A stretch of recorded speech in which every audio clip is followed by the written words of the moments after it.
Il y a pas mal de temps maintenant, j'ai rempoté mon Senecio Relianus. Vu les images, on voit que ça fait vraiment longtemps. Et aujourd'hui, 1 an après, voici à quoi il ressemble. C'est fou, non? Oui, bon, d'accord, pas si fou que ça. Mais entre-temps, j'ai coupé quelques tiges abîmées ou des tiges pour faire des boutures. Et il ne faut pas non plus oublier que ça reste une plante succulente. La plupart des plantes succulentes ont une croissance très lente.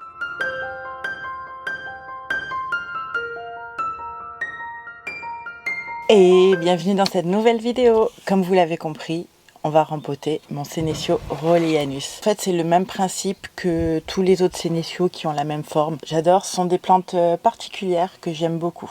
Je vous amène avec moi, on va aller acheter ce qu'il faut pour faire le rempotage du Senecio Rolleyanus.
Gamme vert, donc du coup j'ai pris, je pouvais pas passer à côté, comme vous l'avez vu dans les petites images juste avant, j'ai pris une petite Echeveria Pearl Van Bird, bon, j'arrive jamais à la prononcer, c'est pour ma kiné, voilà, elle la voulait et plutôt que de lui faire une bouture, j'ai préféré lui en acheter une. Ensuite j'ai trouvé celle-ci, elle est trop jolie, je l'ai jamais vue, écoutez, hein, voilà, hein.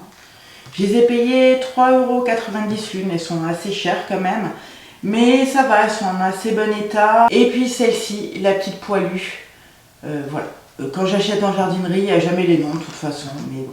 Sinon, au niveau des pots, alors, j'en ai acheté 3. Celui-là, je l'ai acheté à Jardy Leclerc. Donc c'est une coupelle en terre cuite avec un gros trou au milieu. J'ai acheté cette petite coupelle en plastique. Voilà, grise. Je ne sais pas encore quel pot je vais utiliser. Et j'ai acheté ce joli pot, cette coupelle qui est magnifique. Mais je pense pas que je mettrai mon Senecio dedans parce qu'il est vachement grand. Et ça mérite peut-être soit une grosse plante. Parce que j'ai une Echeveria, elle est monstrueuse, elle irait super bien dedans. Soit une composition. Je ne sais pas encore, mais en tout cas, il faut que je le perce, et ça c'est sûr. Et sinon, j'ai acheté des gants. Voilà, j'ai acheté des Rostang. Bon, ceux-là, voilà, je les ai déjà eus. Ils sont très bien. Par contre, ils s'abîment un peu vite, je trouve.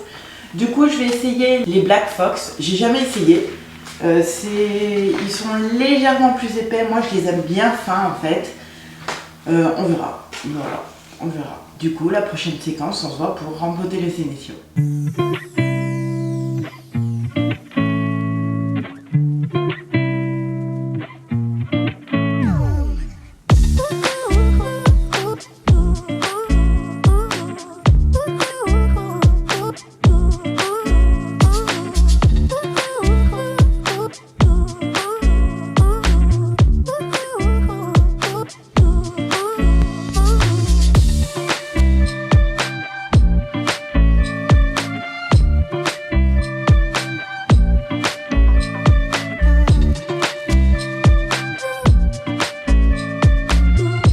Alors avant de commencer le rempotage, on va faire le point de ce qu'il faut. Alors déjà, il vous faut un pot plus large que profond. Plus vous prendrez un pot peu profond, moins vous aurez de chance de voir votre plante pourrir. Du terreau pour cactéies succulentes, alors j'aime bien celui de Fertiligène, je l'utilise beaucoup, mais là aujourd'hui on va utiliser un mélange que j'ai fait maison, c'est un test, je vous en parlerai plus tard, mais si vous estimez que le terreau que vous avez acheté n'est pas suffisamment drainant, il suffit simplement de rajouter du sable, un bon tiers de sable. Et ensuite il vous faut un pic pour vous aider à dépoter la plante, parce que c'est quand même une plante un petit peu particulière, vous allez voir au rempotage, c'est pas facile, c'est pas comme toutes les autres plantes, du coup on va avoir besoin de petits outils, donc ceux-là je les achète sur Amazon, je les adore, je les achète sur Amazon parce que je n'en trouve nulle part ailleurs, et sinon vous pouvez vous servir de ce que vous voulez, d'une fourchette, d'une cuillère, de ce que vous avez sous la main, c'est juste pour vous aider. Avant de commencer le rempotage, on va s'assurer que la plante n'ait pas soif. Donc là, je l'ai arrosée il y a 2 ou 3 jours. Et on va aussi s'assurer que le terreau soit sec en totalité afin d'éviter que les racines pourrissent. Donc c'est mieux si la plante n'a pas soif. Le rempotage va demander beaucoup d'énergie à la plante et plutôt qu'elle se focalise sur le manque d'eau, il vaut mieux qu'elle se focalise sur l'implantation de ses racines. On sait que la plante n'a pas soif si ses perles sont bien dodues, alors que si elle avait soif, les perles seraient toutes ratatinées, elles seraient plus rondes quoi. Et d'ailleurs, si elles sont ratatinées, c'est qu'elles ont soif depuis un bon moment. Alors j'ai choisi un pot en plastique, mais j'aurais voulu trouver un pot en terre cuite qui me convenait. Je voulais un pot rectangulaire en fait, mais je n'ai pas trouvé. Donc du coup, on va se rabattre sur ce pot en plastique là. J'ai rajouté des trous de drainage parce que le plastique, ça garde un petit peu plus l'humidité et les sénociaux, vraiment, ils ont besoin de drainage, de beaucoup de drainage par rapport à certaines plantes succulentes. J'ai bouché les trous de drainage du coup avec du grillage que je trouve en magasin de bricolage. C'est des fibres en fait pour les plaquistes. Donc c'est un petit grillage qui va laisser passer l'eau, mais pas le substrat parce que c'est un substrat très drainant avec du sable et si on laisse les trous, il aura tendance à s'échapper. Ensuite, on va préparer son mélange. Donc soit vous utilisez un terreau pour cactéies succulentes du commerce que vous utilisez tel quel, soit vous rajoutez un petit peu de sable. Moi, j'ai choisi un nouveau mélange, je vous en parlerai plus tard. Je fais un test et après je vous en parlerai, voir ce que j'en pense. Alors pour le pot en terre cuite est préférable, mais vous prenez ce que vous voulez en fait. Donc si vous utilisez un pot en plastique, rajoutez des trous de drainage. Rajoutez des trous de drainage parce que le plastique a tendance à garder l'humidité et le fait de rajouter des trous, l'eau va s'écouler beaucoup plus vite et du coup le terreau va sécher beaucoup plus vite aussi. Et maintenant on est prêt pour le dépotage. Donc le mieux c'est d'essayer en fait de garder la motte en entier parce que le sénécio a tendance à faire des racines en surface et pour le rempotage c'est pénible. Voilà. C'est vraiment pénible. Du coup, on va essayer de garder la motte entière. J'ai un grand doute. Il va s'effriter, c'est sûr.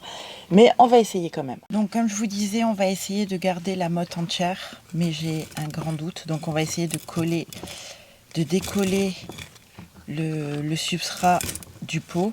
Si j'avais pris un pot en plastique, ça aurait été plus simple. Là, c'est un pot en béton.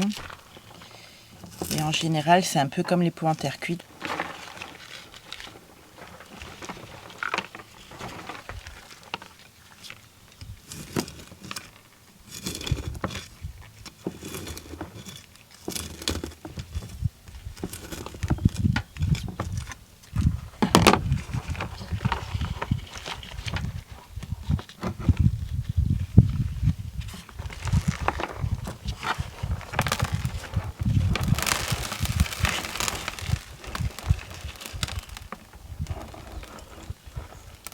Ah, on a peut-être une chance que ça fasse une motte. Oui! Ah, ça fait plaisir. On va essayer de nettoyer un petit peu le terreau. Regardez-moi ces belles racines.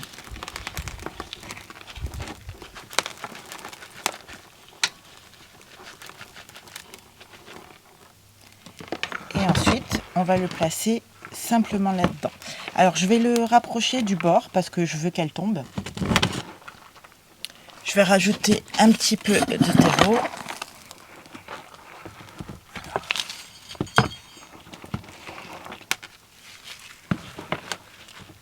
Voilà, super.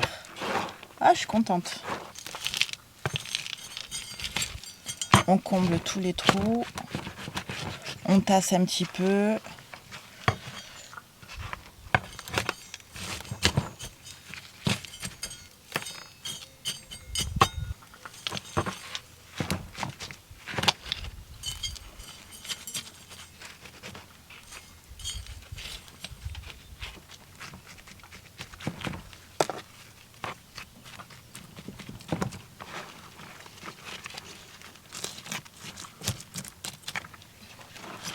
On essaye de combler tous les vides avec du terreau en s'aidant toujours des pics.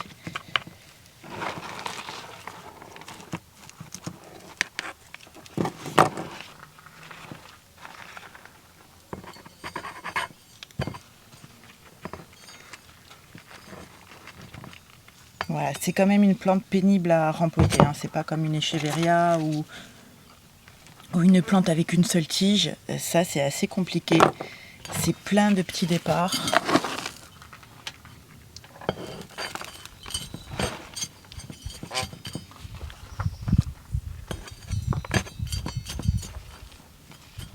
Ça m'a l'air bien.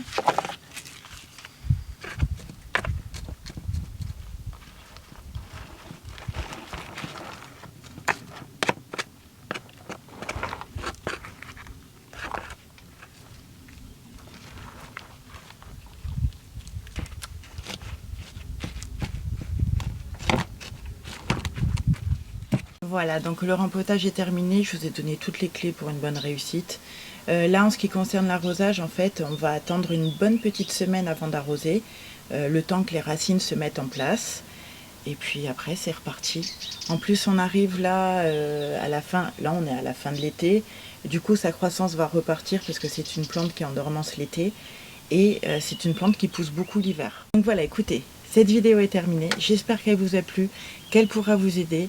Et sur ce, je vous fais plein de gros bisous et je vous dis à très vite dans la prochaine vidéo.